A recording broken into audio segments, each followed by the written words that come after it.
Good morning students.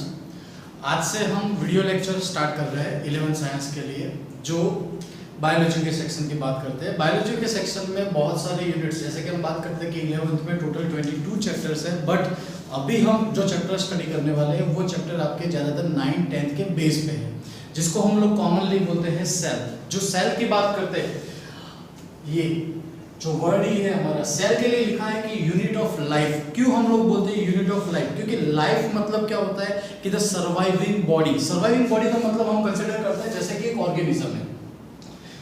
अगर organism की बात करते हैं तो वो ऑर्गेनिज्म किससे बना है? तो वो होता है ऑर्गन सिस्टम। ओके, अब अगर ऑर्गन सिस्टम की बात करें तो वो बनता है उसके बेसिक पार्ट, जिसको हम लोग बोलते हैं टिश्यू।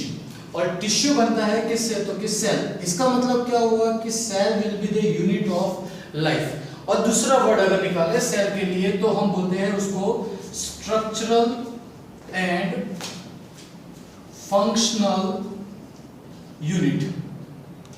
अब अगर स्ट्रक्चरल और फंक्शनल यूनिट की बात करते हैं तो कैसे होगा? स्ट्रक्चरल की बात करते हैं, बाद में फंक्शनल की डिस्कशन करते हैं। तो जैसे कि कोई एक हाउस है, अगर हाउस की बात करें तो उसमें कंपार्टमेंट्स हो गए जिसको हम लोग बोलते हैं रूम्स। तो रूम्स की बात करें, बट रूम्स की हर एक वॉल का स्ट्रक्चर जो होता है वो बनता है ब्रिक्स से, और ब्रिक्स माने के हमारे लिए बन जाता है सेल का स्ट्रक्चर। ओके, इसका मतलब क्या हुआ कि हाउस बनाने के लिए रूम्स की रिक्वायरमेंट नहीं है, बट रूम्स की वॉल बनाने के लिए आपको रिक्वायरमेंट है ब्रिक्स। ब्रिक्स माने सेल, मतलब कि हमारा बॉडी बनाने के लिए टिश्यू, ऑर्गन सिस्टम बाद में, बट उससे पहले कौन चाहिए? सेल। जैसे ही सेल मिलेगा बन जाएगा टिश्यू, टिश्यू से बनेगा आपका ऑर्गन सिस्टम, और उसके बाद आपका बनने वाला है ऑर्गेनिज्म। अब बात करते हैं कि ये सेल वर्ड आया कहां से? तो सेल एक्चुअली आया लैटिन वर्ड है। उस लैटिन वर्ड का मीनिंग है सेल्यूलाई। अब सेल्यूलाई का मतलब क्या होता है कि द स्मॉल कंपार्टमेंट और अ स्मॉल रूम। जैसे कि हम लोग बोलते हैं कि किसी भी जेल में प्रिजनर्स के लिए होता है सेल, वहां पे भी हम लोग बोलते हैं कि इस प्रिजनर को हमने इस सेल में रखा है। सेल माने कि स्मॉल रूम, और स्मॉल रूम के लिए हमारे लैटिन वर्ड सेल्यूलर है, और उसके हिसाब से हम बायोलॉजी में भी यूज करते हैं सेल। अब बात करते हैं सेल की स्ट्रक्चर की भी। तो सेल के स्ट्रक्चर के हिसाब से आपके पास दो टाइप के सेल होते हैं, जिसको हम लोग बोलते हैं एक सिंगल सेल, जिसके लिए वर्ड होगा आपका यूनिसेल्यूलर। बट अगर एग्रीगेशन होता है आपके सेल का तो तब जाके बन जाता है वो मल्टीसेल्यूलर। ओके, अगर यूनिसेल्यूलर की बात करें, इसका मतलब क्या होता है कि वो सिंगल सेल का स्ट्रक्चर है, और single cell can perform all activity which is performed by multicellular organ by different type of cells or different type of organ या organ system. okay, बट अगर हम लोग पहले बात करते हैं कि यूनिसेल्युलर का मतलब क्या होगा कि जैसे कि एक सिंगल सेल है, उस सिंगल सेल के पास आइदर न्यूक्लियस है, तो ऐसी कैटेगरी जिसको हम लोग बोलते हैं मोनेरा, या फिर उसकी कैटेगरी को हम दूसरे लैंग्वेज में बोल सकते हैं बैक्टीरिया। जैसे कि प्रोटिस्टा भी आता है, बट वो आगे के चैप्टर में आएगा जहां पे हम लोग यूकैरियोटिक और प्रोकैरियोटिक का स्ट्रक्चर डिस्कस करेंगे। बट अभी हम सिंपल लैंग्वेज में कन्वर्ट करें तो क्या होता है कि एक सिंगल सेल है जिसको हम लोग मोनेरा या फिर बैक्टीरिया के लैंग्वेज में ले सकते हैं। इसके लिए एक दूसरा कैरेक्टर है इंडिपेंडेंट सिस्टम है। अब इंडिपेंडेंट सिस्टम मतलब क्या कि इस सेल को अपने फंक्शन करने के लिए दूसरे सेल की कोई रिक्वायरमेंट ही नहीं है। अब इसका मतलब क्या हुआ कि ये सेल अपने खुद के एक ही सेल के स्ट्रक्चर में जितने भी ऑर्गेनल्स है उस ऑर्गेनल के थ्रू वो अपना फंक्शन करने वाला है। जैसे कि एक सिंपल एग्जांपल देता हूं कि अगर एक सेल को समझ लो तो इसके पास अगर ये न्यूक्लियस है, और न्यूक्लियस के साथ हम लोग कनेक्टेड बात करते हैं कि जैसे कि ईया होता है, फिर होता है गोल्गी बॉडी होता है। वैसे एक दूसरा स्ट्रक्चर हम लोग कंसीडर कर लो कि अगर माइटोकॉन्ड्रिया है, इसका मतलब क्या होगा कि ये सेल के जितने भी फंक्शन है ना वो उसी सेल के थ्रू होने वाले हैं, उसको दूसरे कोई सेल की रिक्वायरमेंट नहीं है, इसलिए हम लोग वहां पे वर्ड यूज कर रहे हैं यूनिसेल्युलर स्ट्रक्चर। बट अगर बात करते हैं मल्टीसेल्युलर, इसका मतलब क्या हुआ कि there will be the aggregation of the cells. Okay, अब एग्रीगेशन ऑफ सेल्स का मतलब क्या होगा कि कोई एक सेल नहीं है, उसके साथ और भी सेल्स हैं। जैसे सिंगल सेल होता था तब तक हम लोग बोलते थे उसको यूनिसेल्युलर स्ट्रक्चर, बट अब जब एग्रीगेशन हो चुका है तो तब जाके हम लोग उसको बोलते हैं group of cell. It means that a tissue तो ग्रुप ऑफ सेल का मतलब हो जाएगा आपके लिए टिश्यू का स्ट्रक्चर, मतलब मल्टी सेलुलर में स्ट्रक्चर कहां से स्टार्ट होता है, तो आपका सेल का स्ट्रक्चर जब कंबाइन होता है तो वो बन जाता है टिश्यू, टिश्यू का अगर स्ट्रक्चर कंबाइन हुआ तो वो बना एक ऑर्गन सिस्टम, और सारे ऑर्गन, जैसे कि ऑर्गन हमारे बात करूं मैं ह्यूमन के लिए, तो क्या होता है, ये दोनों हैंड्स है, माउथ का पार्ट है, हमारा एब्डोमेन एरिया है, फिर लेग का पार्ट है, इन सब को कंबाइन कर लो, मतलब क्या हुआ कि ऑर्गन सिस्टम को मैंने कंबाइन किया तो वो बन जाता है एक लिविंग बॉडी, जिसको हम लोग बोलते हैं ऑर्गेनिज्म। आइडिया क्लियर है यहाँ तक का? तो ये बात हो चुकी है आपकी मल्टी सेल्यूलर तक की। अब बात आती है कि ये डिस्कवरी कहां से हुआ सेल का।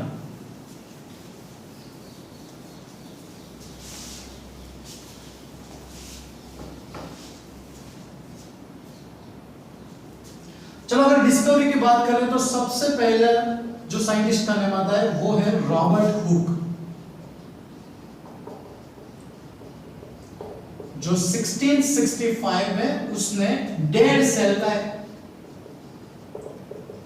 माइक्रोस्कोप में स्टडी किया था। अब डेड सेल माइक्रोस्कोप की स्टडी की बात है, बट वो कैसे स्टडी किया तो उसकी बात करते हैं। तो रॉबर्ट हुक ने जो सर्च किया था वो था कॉर्क सेल। अब कॉर्क सेल की बात करें तो डेड सेल माने क्या, कॉर्क मतलब कि बार्क ऑफ द ट्री। चलो बार्क ऑफ द ट्री की बात करते हैं तो कैसे होगा कि किसी भी प्लांट के आउटर लेयर में जाते हो तो आपको एक ऐसा बार्क का स्ट्रक्चर मिलेगा। उस बार्क के स्ट्रक्चर में ऐसे जो कंपार्टमेंट दिखते हैं, उस कंपार्टमेंट के लिए उसने जो वर्ड यूज किया था वो था डेड सेल, और उसी को उसने नाम दे दिया था सेल का स्ट्रक्चर। इसका मतलब क्या हुआ कि फर्स्ट ऑफ ऑल जो सेल का स्ट्रक्चर फाइंड आउट किया था उसका नेम था क्या, रॉबर्ट हुक। अगर दूसरी बात करें लिविंग, ये तो डेड सेल की बात हुई, अगर ऐसे ही लिविंग सेल की बात करते हैं तो उसका नेम है एंटोन वॉन ल्यूवेनहॉक, और वो 1673 में लिविंग सेल पे एक्सपेरिमेंट किया था। अगर लिविंग सेल की बात करते हैं तो वहां पे क्या हुआ कि जो चीज हमें डेड सेल में मिली थी वो हमें मिल रही है यहाँ पे लिविंग सेल में। इसका मतलब क्या होगा कि यहाँ पे भी स्ट्रक्चर सेम ही था कि कंपार्टमेंट दिख रहे थे, बट डिफरेंट क्या था कि वहां पे डेड सेल था और यहाँ पे था लिविंग सेल। और एक ट्रिक भी याद रख सकते हो कि ल्यूवेनहॉक में एल से याद रख लो तो मतलब क्या होता है कि वो लिविंग का ट्रिक हो गया। वहां पे रॉबर्ट हुक मतलब कौन से, तो कि डेड सेल आएंगे। उसके बाद अगर बात करते हैं कि किसी भी चीज को चलाने वाली एक सिस्टम होती है और उसका एक मेन कंट्रोल यूनिट होता है। जैसे हम हमारे लिए बात करें तो पूरी बॉडी को कंट्रोल करने वाली सिस्टम क्या है, तो ब्रेन है। तो वैसे ही पूरे सेल को कंट्रोल करने वाली जो सिस्टम है उसको हम लोग बोलते हैं न्यूक्लियस। अगर न्यूक्लियस की बात करते हैं तो वो किसने फाइंड आउट किया, तो उसका नाम था रॉबर्ट ब्राउन।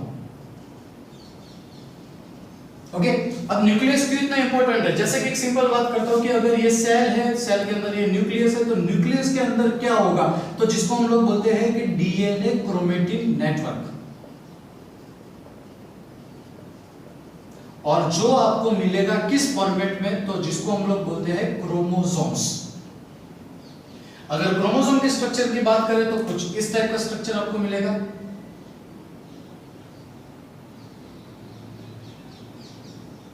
और इस क्रोमोसोम स्ट्रक्चर का मटेरियल जो होता है वो बनता है डीएनए। उस डीएनए के फ्रेगमेंट को हम लोग बोलते हैं जीन, और उसी जीन के थ्रू हमें मिलता है क्या, तो कि एमआरएनए, और उस एमआरएनए के थ्रू बनता है हमारा क्या, तो कि प्रोटीन। इसका मतलब क्या हुआ कि हमारा पूरा बॉडी जो बनता है वो प्रोटीनिक मटेरियल से, और ये पूरी प्रोसेस हमारे बॉडी की जिसको हम लोग बोलते हैं मेटाबॉलिज्म। और मेटाबॉलिज्म किसके थ्रू रेगुलेट होती है, तो प्रोटीन। जैसे डायरेक्टली वो प्रोटीन नहीं है, बट वो प्रोटीन किस फॉर्मेट में आएगा, तो एक ऑप्शन है आपके पास, वो होता है क्या कि प्रोटीन आइदर आपके पास आएगा एंजाइम के फॉर्मेट में या फिर आएगा वो हार्मोन्स के फॉर्मेट में।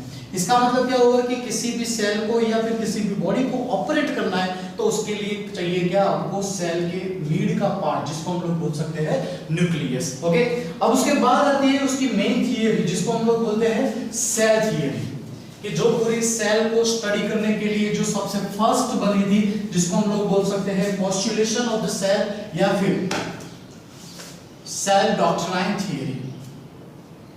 अगर मैं सेल थियरी की बात करता हूं तो वहां पे दो साइंटिस्ट थे जिनका अगर ईयर के हिसाब से बुक वाले बोलते हैं कि सेम ईयर था, but there will be the gap of 1 year, 1838 और 1839 दोनों के बीच में गैप है।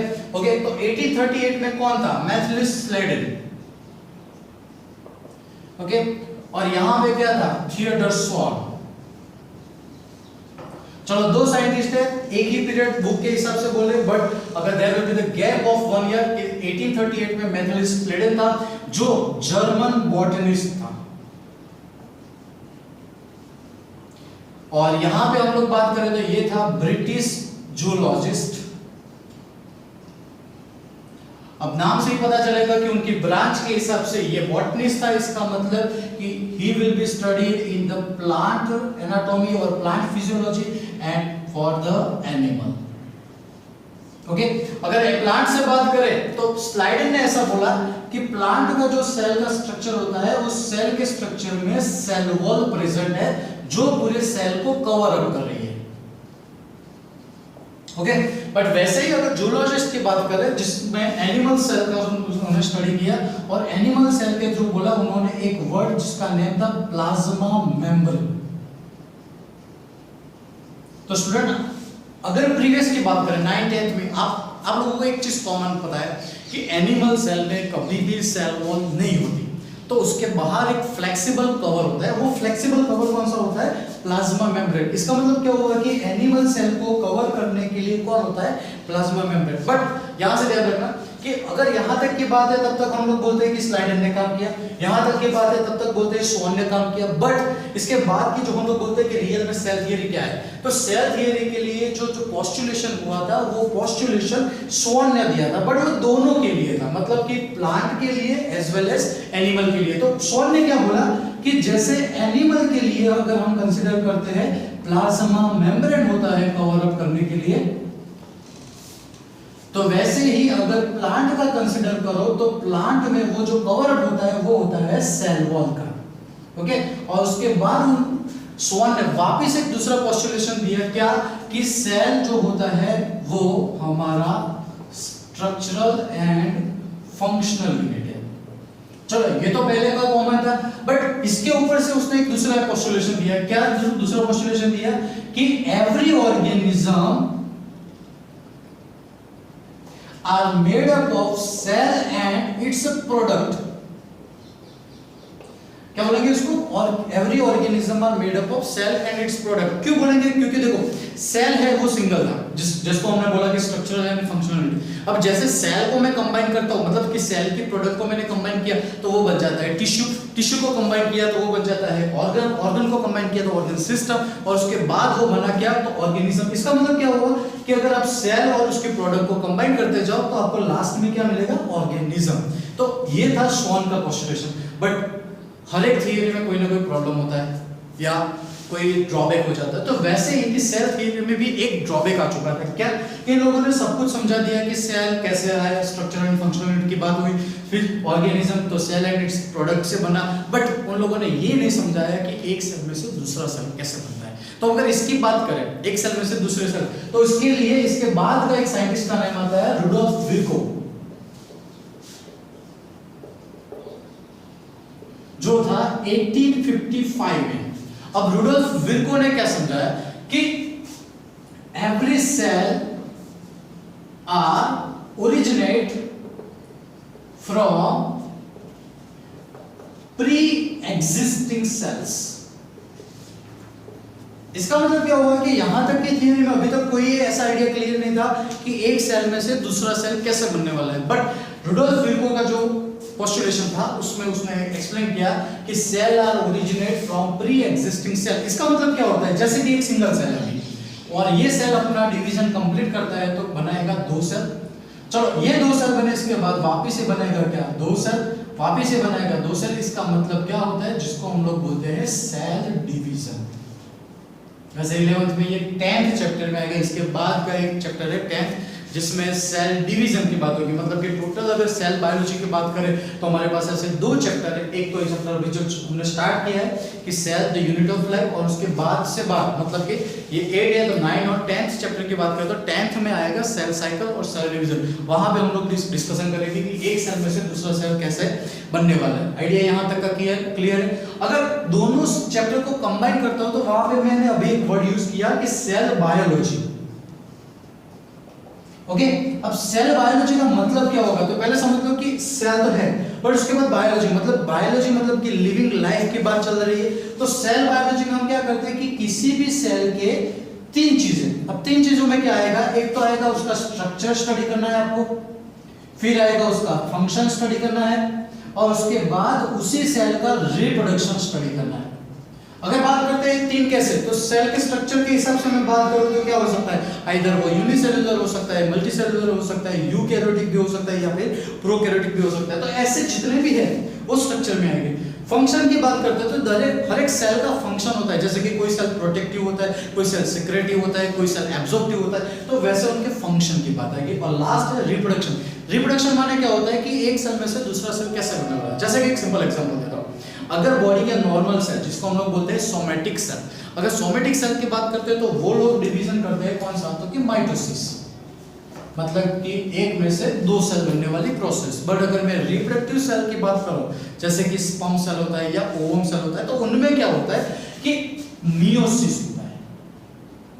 अब मियोसिस माने क्या कि जैसे कि हमने बोला कि माइटोसिस एक में से दो बना रहा है, तो मियोसिस क्या कर रहा है, एक में से चार सेल का प्रोडक्शन कर रहा है, मतलब कि थोड़ा नंबर का वेरिएबल है। बट माइटोसिस हम किसके लिए अप्लाई करेंगे, तो नॉर्मली सोमेटिक सेल के लिए। बट मियोसिस किसके लिए अप्लाई करेंगे, तो normally reproductive cell. Reproductive cell माने कि एनिमल की अगर मैं बात करता हूं तो वहां पे हम लोग स्पर्म और ओवम बोलेंगे। बट अगर प्लांट की बात करता हूं तो वहां पे क्या आएगा, तो पोलन ग्रेन का जर्मिनेशन या फिर एग का फॉर्मेशन, तो ये यहां तक आएगा। बट ऐसी ही एक दूसरी ब्रांच है जिसको हम लोग बोलते हैं साइटोलॉजी। ओके अगर साइटोलॉजी की बात करते हो तो लॉजी माने कि ग्रीक का वर्ड है, तो टू स्टडी होता है। साइटो का मतलब होता है कि सेल, यानी कि क्या सिर्फ हम यहां पे सेल का स्ट्रक्चर स्टडी करेंगे। क्या करेंगे यहां पे, सिर्फ सेल का स्ट्रक्चर, मतलब कि अगर साइटोलॉजी बोलता हो तो सिर्फ सेल का स्ट्रक्चर आएगा। बट अगर सेल बायोलॉजी बोलता हो तो वहां पे सेल का स्ट्रक्चर, फंक्शन और रिप्रोडक्शन आएगा। ये तीन क्राइटेरिया यहां पे, जैसे कि साइटोलॉजी में क्या है, सिर्फ सेल का स्ट्रक्चर आएगा। आइडिया यहां तक का क्लियर है। तो ये दो इंपॉर्टेंट ब्रांच हो गई हमारी बायोलॉजी के लिए। ओके और बाकी का जो टॉपिक है, मतलब जिसको हम लोग बोलते हैं ओवरव्यू ऑफ सेल, वो हम लोग नेक्स्ट लेक्चर में डिस्कस करेंगे। Thank you.